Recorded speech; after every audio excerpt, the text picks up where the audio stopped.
It is 6:07 p.m. Can we please have attendance?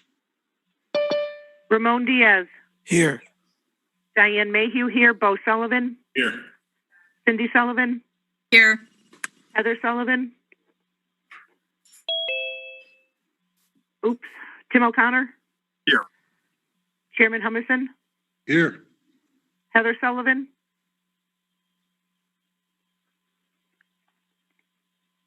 I know she was there. Not on the list yet. No. Yeah. All right. She'll be here in a moment. Would you join me for the Pledge of Allegiance? I pledge Allegiance to the flag flag of the United of the States of United America and to the republic and to for the which it republic stands, for which it one stands, nation, under one God, under God, indivisible, with liberty indivisible, and with justice liberty for all. and justice. We do the Pledge Allegiance slower on Zoom. It's like one word. Well, trying to watch the translation, Cindy, was humorous. I told you. I think we're trying to listen to everybody else and make sure we're on cue. Right. Public participation. Do we have anyone who would like to participate in the meeting?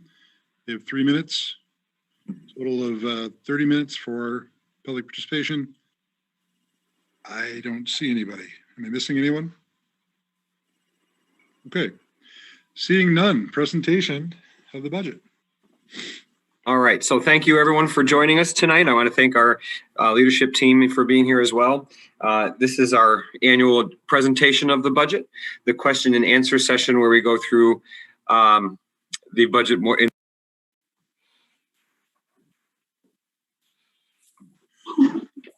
Stefan, I think we lost you. Yeah, I was just going to say. He just muted himself. All right. What's the last thing you heard me say? Hi. Oh, Welcome, everyone. of course. This is FY22 budget proposal. Yeah. Right. Yeah. So I just wanted to thank everyone for being here tonight. This is our annual. We present the budget tonight, and we have our follow-up meeting on May 4th from 5 to 7, where we go through the budget in much more detail with the question and answer session. So Shannon has already started to share. I hope everyone can everyone see it? Mm-hmm. Yes. All right. All right, so here we go. This is our FY22 proposed budget. And again, our district vision and theory of action remain similar in that Westfield Public Schools collaborates with our community to provide rigorous, inclusive educational experiences that promote academic, emotional, and social growth to become lifelong learners and to empower students with the knowledge and skills for future success in college and career. And there's our theory of action. Aligning it with staff development. Shannon, next slide. So this year we are finalizing our last 3-year plan from 2018 to 2021, and this year, we have a new one coming up. And here are the 3 main areas that we have identified as our strategic objectives. We don't have our action steps just yet because that is something that we do with our administrative team at our summer retreat this year, and I believe we will be able to meet in person. I'm optimistic. But here are the 3 objectives that we've identified, which is strengthening an environment in school culture that honors and celebrates diversity and responds effectively to the social emotional experience of every student and family. And I think that one really hits home, particularly with the COVID situation over the last year and the pandemic. And we know as a lot of our students are coming back with high needs, and we need to meet those needs. We also want to expand learning options to meet the unique needs of students and increase the number of learning experiences that are both rigorous and relevant. And as you recall, we talked about relationships, relevance, and rigor. And we have our relationships are fantastic with our teachers. They've done a terrific job. Relevant learning is occurring. And so now we're going to continue to work on that over the next 3 years and really implement rigor moving forward. Not that we don't have it now, but we're going to make it more universal. So our budget priorities are to increase social emotional supports for students. And we've been hearing that from everywhere, from DESE, from every educational organization, and districts are gearing up for the full return next year in late August, early September, knowing that our students have missed a year of socialization and many other things. And we're going to have a lot of needs, as I mentioned earlier, to meet. We're going to continue to support technology improvements throughout the district that align with our new district technology plan, which I know is a one-year plan, but we are one-to-one. And I always, if there's a positive of the pandemic, that's pretty much about it, that we are one-to-one now. And we need to continue that. And we do have to have a replacement plan, as the devices that we purchased in the first year moving to Google are now starting to reach the end of their life cycle. So we're going to need to include that every year moving forward. We are asking to restore some of the critical positions and building-based budget cuts that were sustained last year from our cuts. We want to strengthen academic supports for students and address skill gaps, and that it really is. We have been administering iReady, and again, next year we'll continue to use that as a diagnostic for our students. And that's among other things, but that will certainly help us with those students that need the additional supports. We do want to open the Westfield Virtual School, and we will work to obviously maintain class sizes, and that is K-2, an average of 20 students, and grades 3 to 12, an average of 25. And this is a stark number that we all see. We talked about it at the last meeting when we talked about the need for the virtual school. We know that a significant part of this drop-off is related specifically to the pandemic. We've identified students that have gone to other virtual schools. We've identified the students and reached out to all of these students that went homeschool or to another district for whatever reason. And our aim is to try to bring these back. I know from the superintendent level, we had been lobbying the governor and the legislature to hold districts harmless for enrollment decreases this year, because we know a lot of these students are going to be coming back. Unfortunately, that's not what we saw in the governor's proposal. He did not take that into consideration, and House 2 came out today, and they also did not take that into consideration. And we learned about, however, they're talking about a fund that would hold districts harmless. And the reason I bring that up is because that stands to increase our Chapter 70 money from the state. But right now we are working off the governor's number, because that is the number that we have. As you can see, and now I think Shannon is up. Sure. So our FY22 proposed budget is $64,396,647. Our personnel budget, $48,734,010, and expenses, $15,662,637. Our approved budget for FY21 was $62,044,820. So this is a $2.3 million increase, or 3.79%. So when we look at Chapter 70 and our budget comparisons over the past 3 years, our foundation enrollment decreased from 5,221 students in FY21 to 4,980 in FY22. So you'll notice when Stefan talked about the enrollment slide, foundation enrollment is slightly different. It takes into account students that we have in out-of-district placements, and PK students are also counted as a 0.5 versus a whole student. So that's the difference between those numbers. So in the governor's proposed budget, the Chapter 70 formula guarantees that we will receive the same amount of Chapter 70 funding that we did in the previous year. So right now we are receiving the minimum $30 per pupil increase, which equates to the $149,400. So our personnel budget, when you look at it compared to FY21, it's an increase of $1,058,714. And our expenses are going up $1,293,113. So when you take into account the slight Chapter 70 increase that we are seeing, the increase request from the city is $2,202,427. So again, as Stefan just pointed out, this was all based on House 1, the governor's proposal, because we just received the Ways and Means this afternoon. but there was no change in our Chapter 70. So now if we kind of look again at FY20 to FY22, our FY20 approved budget was $63,164,542. When we first proposed our budget in FY21, we were at $64,394,820. We were cut by $3 million in May, so we're down to just over $61 million. And then our approved budget was the $62,044,822. I'm sorry, $62,044,820. So our proposed budget this year, again, is about a $2.3 million increase. But when we looked at FY21, we also have to take into account that we were using CARES Act money to offset some expenses. So we used about $1.146 million of CARES Act money to offset expenses in special education and transportation. And we won't have that offset again this year. So some of the offsets we do have built into the FY22 budget. We always use school choice funding for transportation.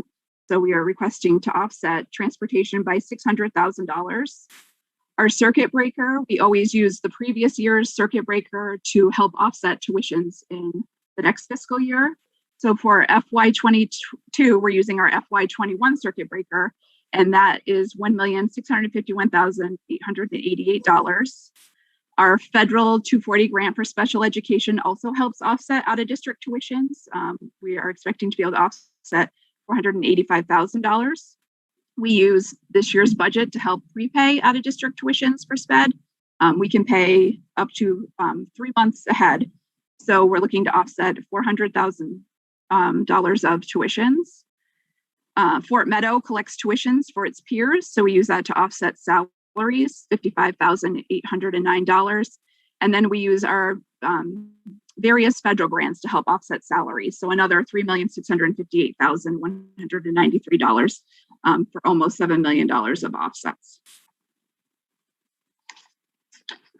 So when you look at the personnel budget, 76% of the total budget is personnel. Unit A makes up about 70% of that, followed by Unit B at 4.4%, which is our supervisors and assistant principals. Unit D, who are our paraprofessionals, 7.5%. Custodians in our maintenance department, another 5.7%. Secretaries, 2.8%. Principals, 2.5%. And then personal service and non-contract, 4.5%. And then everything else, including subs and severance, makes up the final 3.2% of the personnel budget. So when we're looking at the increase that we're seeing in the FY22 budget on personnel, contractual Unit A increases, the steps and 2% raise just for that unit alone are $730,000. Stefan mentioned that one of our budget priorities is trying to restore some of the positions that were cut in FY21. One of those positions was an EL coach, which is a Unit A position. We're also looking to restore an assistant principal position at the elementary level, a Unit B position.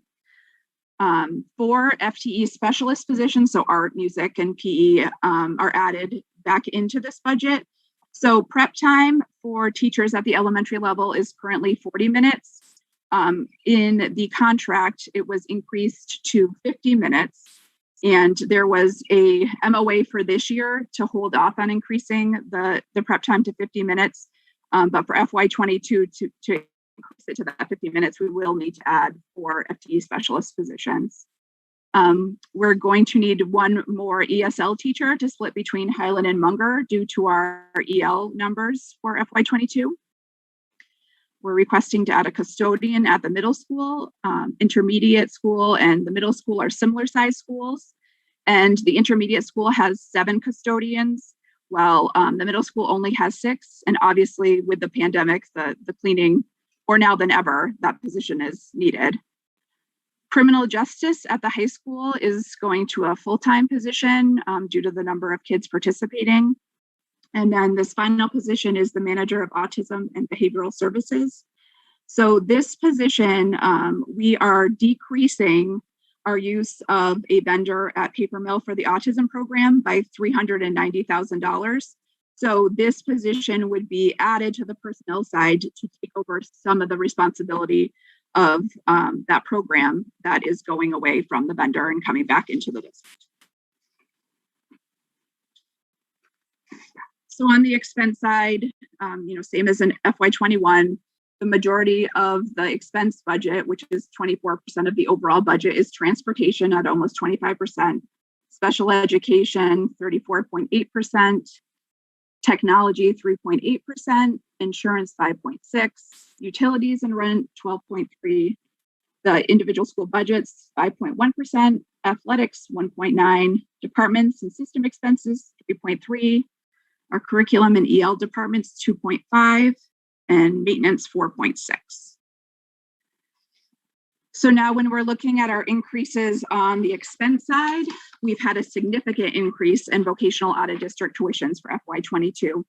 So in FY21, we had 6 students that were out of district in vocational programs. It actually went down to 5 during the year, but we saw quite a spike this spring in applications. So it's going to be 13 students coming out next year, most requesting animal science programs. So yeah, they're requesting, Shannon, I don't want to interrupt, but they are Sure. requesting animal science and criminal justice. Those are the 2 shops that we do not offer, which is why we're trying to increase the program again at Westfield High School, looking toward that Chapter 74 certification. So that would be a program we could offer in district instead of having to send students out. And I did have a conversation with the mayor yesterday. I need a farm. We need land, and we can offer animal science too, but that's another discussion for another day. We do see an increase in transportation, and FY22 will begin a new 3-year contract. So it's not necessarily the FY22 contract that is the huge increase, because it's only really an increase in the midday runs for preschool, but it's that CARES Act offset we had last year of $600,000 on the transportation that is really where the increase is coming from. We're restoring our building-based budgets to the levels we had prior to the cuts in FY21 with a slight increase. Unit B PD is restored back into this budget. As Stefan mentioned earlier, during the pandemic, we bought more technology than ever before. And with any technology, there's an increased cost of having to replace and repair. So there's an increase in technology. Insurance premiums skyrocketed, and we saw an increase in workers' compensation this year. So to avoid another deficit in workers' compensation next year, we've increased that. We're increasing the athletic budget for field maintenance. So it has never been a part of the athletic budget. It's always kind of been piecemeal as we could do it, but we need to budget money for fertilization of Yocum Field and the fields at the high school to ensure we're just on a schedule, that they're maintained and we're not getting into a situation where they're in bad shape and can't be played on. So we are also receiving federal ESSER 2 funding. This is the Elementary and Secondary School Emergency Relief 2 Fund. So it's federal funding through the CARES Act and the Coronavirus Response and Relief Supplemental Appropriations Act.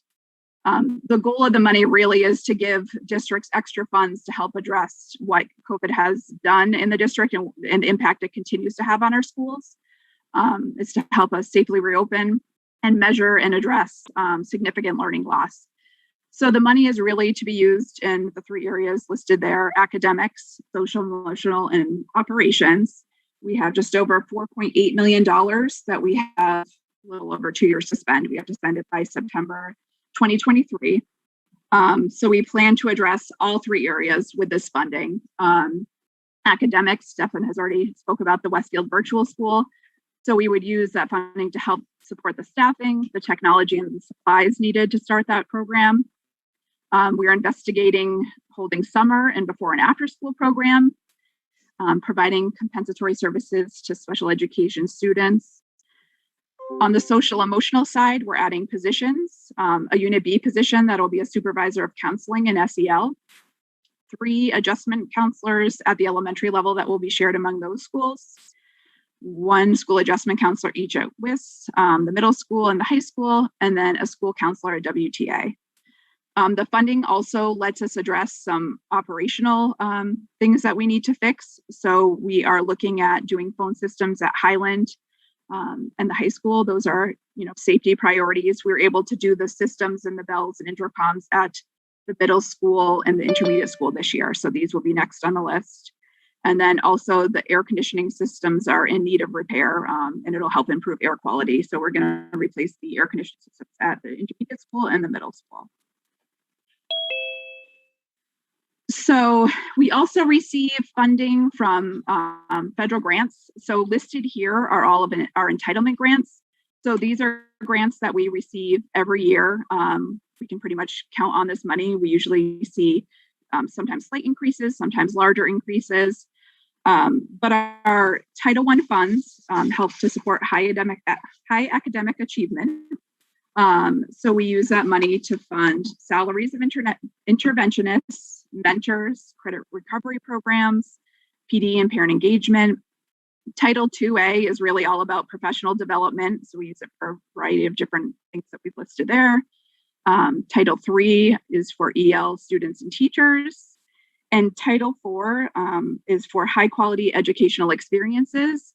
So Title IV is kind of more stringent on how you can use the funds, but everything that you can use Title IV for, you can use Title I for. But Title I is, there's less restrictions. So we flex our Title IV money into our Title I grants, so then we can spend the money like it's Title I money. We have special education grants. The big one is the 240 grant, which I mentioned earlier, because we do offset the budget's tuitions for out-of-district placements with that funding, but it also supports a variety of teaching positions in special education, adjustment counselors, and supplies. Our EC SPED grant is specifically for salaries at Fort Meadow. And then also we receive our Perkins grant, which is used for professional development and equipment and supplies at WTA. As you know, we are always seeking grant opportunities to help bring new things into the district. On the last school committee meeting, we talked about the Open Syed science curriculum grant that we just received. We're applying now for a variety of different grants, an FAA workforce development grant to help the aviation program at WTA, a skills capital equipment, which we've been pretty successful in receiving in the past, to purchase equipment for the manufacturing program at WTA, a life sciences grant for the sciences and equipment and supplies at the middle and 2 high schools. And then there's another small Student Opportunity Act grant that will be used for PD in collaboration with Westfield State to enhance our early college program. But that's just a small snapshot of some of the grants that we're already applying for next year, but that process is ongoing where we're seeking grants. And that is all. So discussion and questions.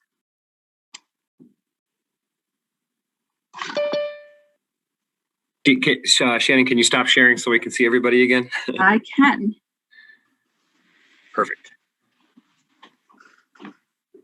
So again, our question and answer session is scheduled for May 4th, but we do have time to take a few if there are some quick questions we can answer now. I know we just gave you the line by line yesterday, so I know you have time to look at it. I think I saw Tim and then Ray.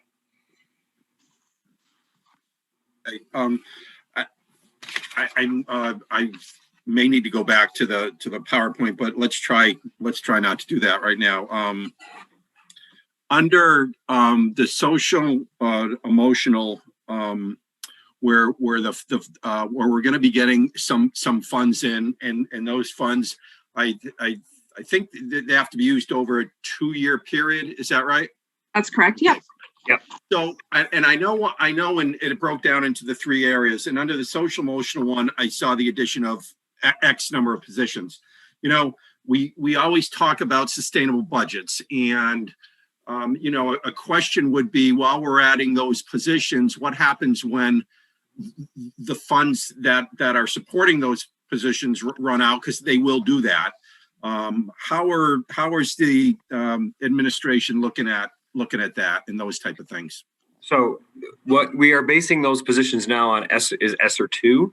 ESSER 3 is still we have not received that. So there is additional funding that is coming. So that will lengthen the amount of time that we'll be able to support those positions. So, and again, we had a call with Commissioner Riley yesterday, actually.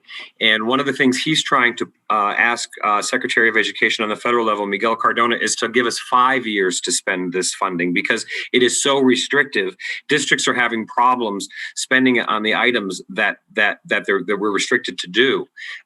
So we are, as superintendents and with the commissioner, we talked yesterday, we think it's going to take between 3 and 5 years to, if you ever can, I don't want to even use the word recover, but it's the only word that's coming to mind right now, but to recover from the learning loss and the social emotional deficits that developed as a result of the pandemic.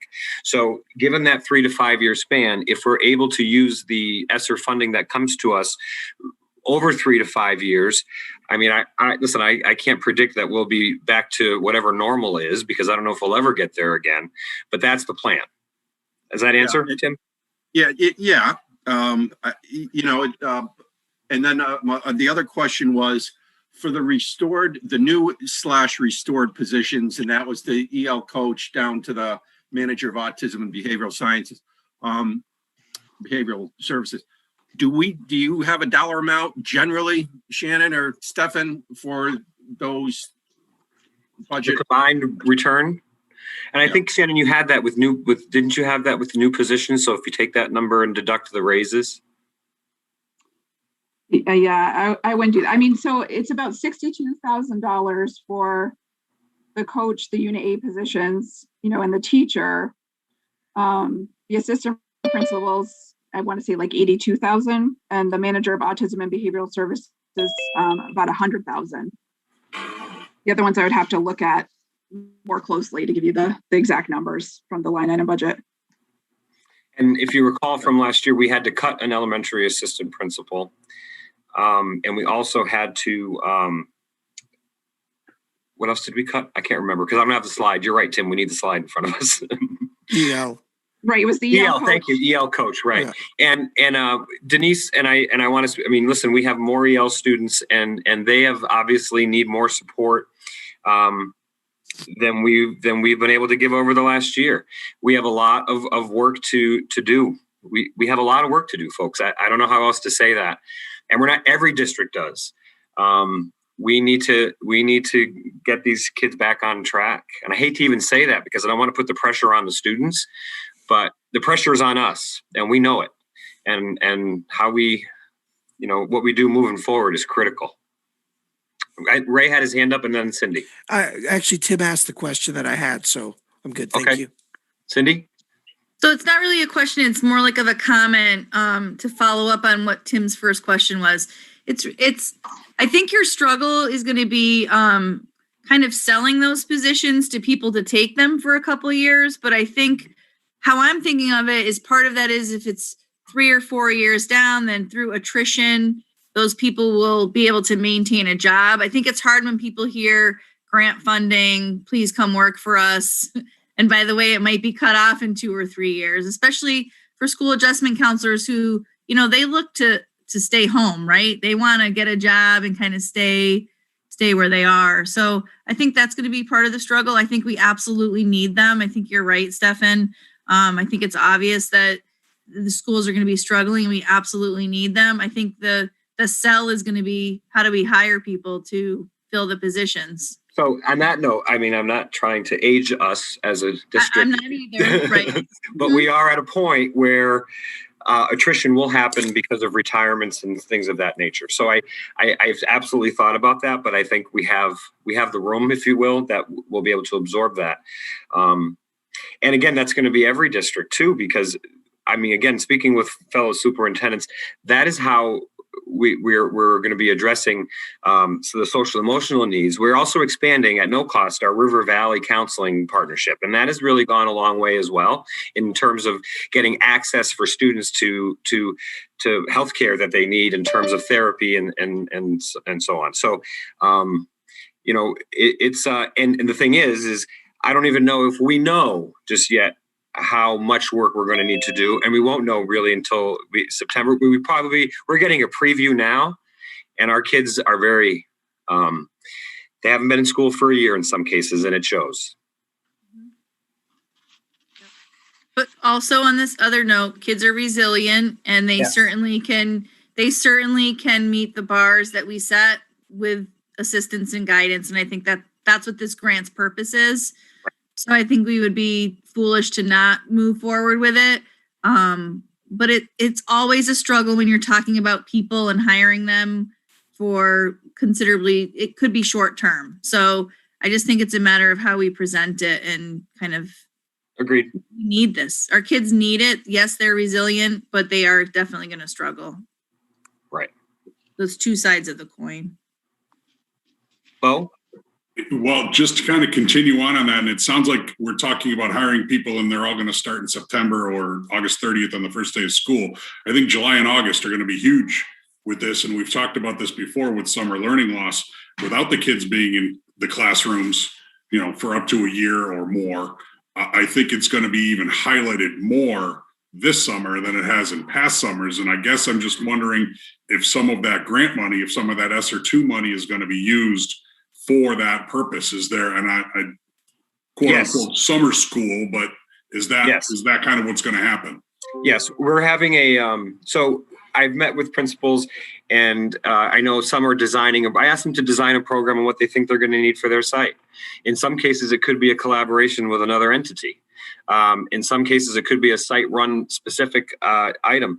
But I also encouraged, and again, we just got another art. If you saw my recent update from the commissioner, we had a good talk about it yesterday.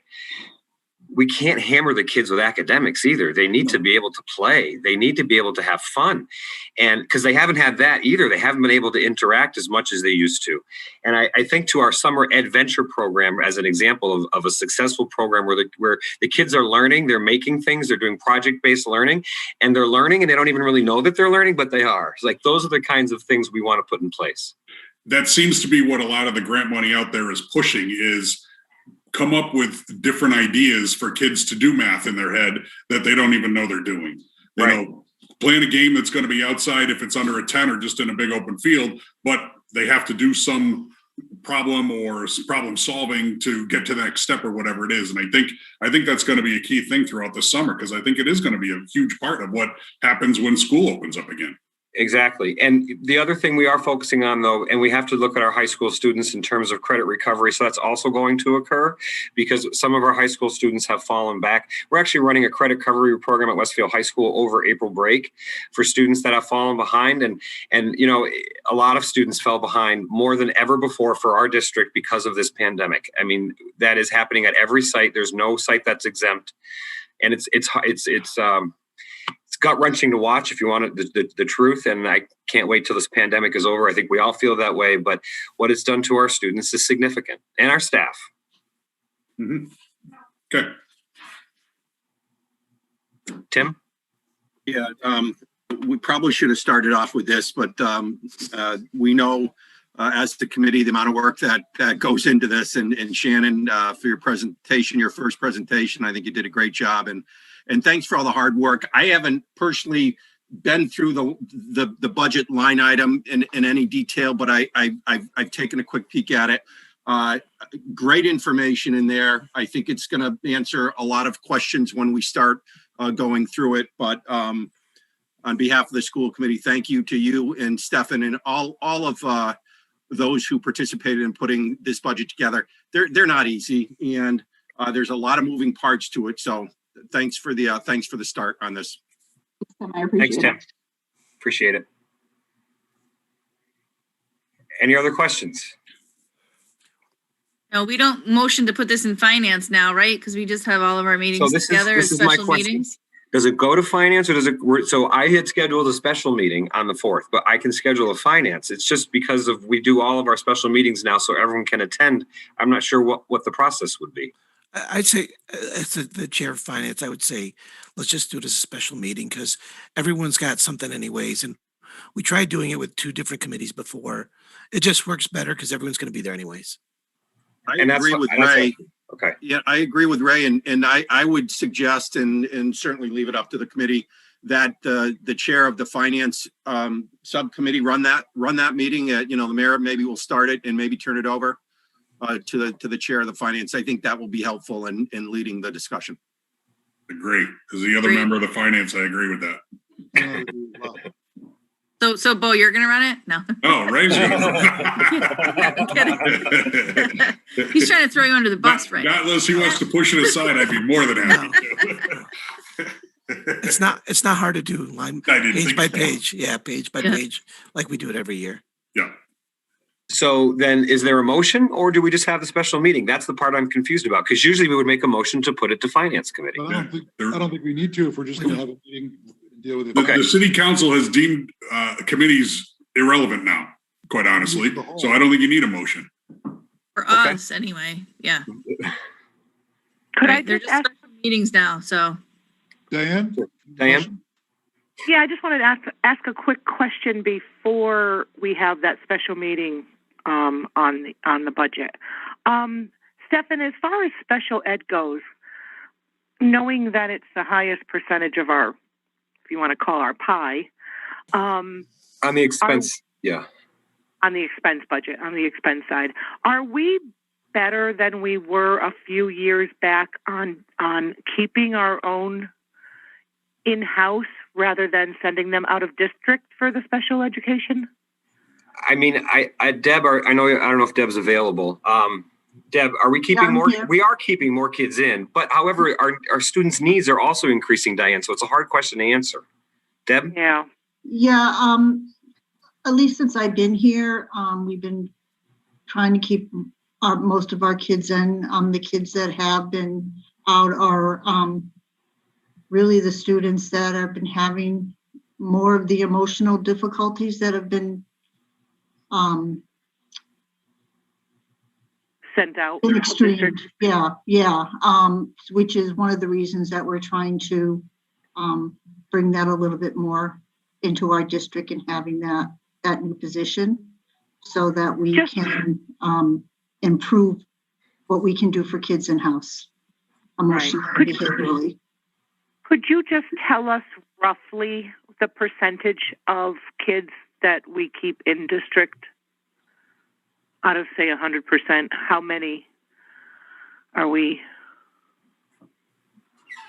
Roughly, a rough number on just before I get to the line items to study over the next week.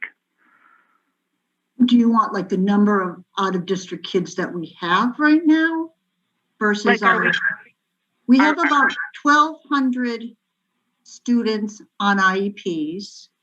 And we have, Shannon, correct me if I'm wrong about the number of students that we have out of district. I want to say. I would say about 30. Yeah, probably about 30. Oh, that's very good. That's gotten a lot better over the years. And We're trying, some, yeah. yeah, I mean, and some of the students that are in the, for lack of a better word, some of the more expensive placements, but the kids who have multiple significant needs that need, something beyond what a public school can provide, medically and, Sure. yeah, they're just, but yeah, I think we haven't really seen an increase. And we're, like I said, I think the piece that we're looking at that can, for students that we have to look for additional settings for kids with the emotional and behavioral, which is what we're trying to avoid. And even more so to provide what those kids need in-house because we want to be able to serve them. Right. And it's cost effective to also them in our own district. Correct. It is, but they also get to be with their peers, Diane, and I think that's very important. And it goes back to even the virtual school piece. If a student enrolls in a greenfield school, what does that do for us? And I mean, Right. We want them to enroll in Westfield if possible. But I also wanted to point out the if you've noticed, the personnel piece of the budget has gone down again this year at 76%, and I know 80% and below has always been our goal. So we've been able to maintain that, and actually go lower. And the expense side is 24%. It was 82 when I first joined, so I Yeah. appreciate that. Wow. Wow. Yeah. I didn't know it was that high. Okay. Yeah. Yeah. Looks good. Just a comment. Heather? Just a comment. I want to reiterate what Tim just said, and thank you so much for everybody doing all this work. But the comment really is for Deb right now, which I just want to say, I feel so comfortable when I hear you talk about special education, and that's hard for me to say. I haven't been able to say that in a long time. So I just want to say thank you. I just, everything you're saying is like, thank you. Well, thank you, Heather. That means a lot. I really appreciate it. I do too. I mean it. Thanks. Oh, and not to say anything about that huge thing Shannon did. So I also appreciate what you're saying. It's just, that has a very special, go. My heart. Look at how patient I am, Deb. Mommy loves you. Go. But thank you. You just, I feel this sigh of relief or safety when I hear you speak. So thank you for that. Welcome. Thank you very much. All right, any other questions? We'll have lots of them in the future. Lots. Absolutely. All right, then I think I can't make it, but someone else needs to make it, and you know what I'm talking about. Motion to adjourn. Second. Motion's made and seconded. Any discussion? Okay, thank you. May we have a roll call, please? Diane Mayhew, yes. Bo Sullivan, Yes. Cindy Sullivan, Yes. Heather Sullivan, Yes. Ramon Diaz, Yes. Tim O'Connor, Yes. and Mayor Humison. Yes. It's 6:48 p.m. Wow. You can